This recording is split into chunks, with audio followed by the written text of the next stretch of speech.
Hi friends, இன்றைக்கி டேஸ்டியான வெண்பொங்கல் தான் பார்க்க போகிறோம். கூடவே முந்திரி சட்னி வச்சு சாப்பிடும்பொழுது அவ்வளவு டேஸ்ட்டாக இருக்கும். வாங்க எப்படி பண்ணலாங்கிறது பார்க்கலாம். கூடவே நம்மளுடைய சேனலை சப்ஸ்கிரைப் பண்ணாதவங்க சப்ஸ்கிரைப் பண்ணி சப்போர்ட் பண்ணுங்கள். தேங்க்யூ. 1 டம்ளர் பச்சரிசி, 1/4 டம்ளர் சிறுபருப்பு 1/2 மணி நேரம் ஊற வச்சு குக்கரில் எடுத்துக்கலாம். 1 டம்ளர் அரிசிக்கு 4 டம்ளர் தண்ணி ஊற்றி கொஞ்சமாக உப்பு சேர்த்து கொஞ்சம் நெய் விட்டு மூடி போட்டு விசில் போட்டுடலாம்.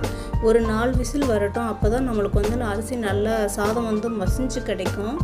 ஒரு கடாயில் 2 ஸ்பூன் நெய் விட்டுக்கலாம். கூடவே மிளகு சேர்த்துக்கலாம். மிளகு நான் அன்றைக்கி தட்டி சேர்த்துருக்கேன். இந்த மாதிரி தட்டி சேர்த்தும்போது சாதத்துலேயே நம்ம சாப்பிட்றலாம். கூடவே முந்திரி சேர்த்துக்கலாம். முந்திரி லேசாக வறுத்ததுமே கருவேப்பிலை சேர்த்துக்கலாம். கருவேப்பிலை பொரிஞ்சதுமே ஜீரகம் சேர்த்துக்கலாம். ஜீரகம் ரொம்ப பொரிஞ்சிடக்கூடாது, லைட்டாக பொரிஞ்சாலே போதுமானது. அடுப்பை ஆஃப் பண்ணிடலாம். இப்போ தாளிப்பு எல்லாத்தையும் பொங்கலில் கொட்டி நல்லா கலந்து எடுத்தோம்னா டேஸ்டியான வெண்பொங்கல் ரெடி. தேங்க்யூ.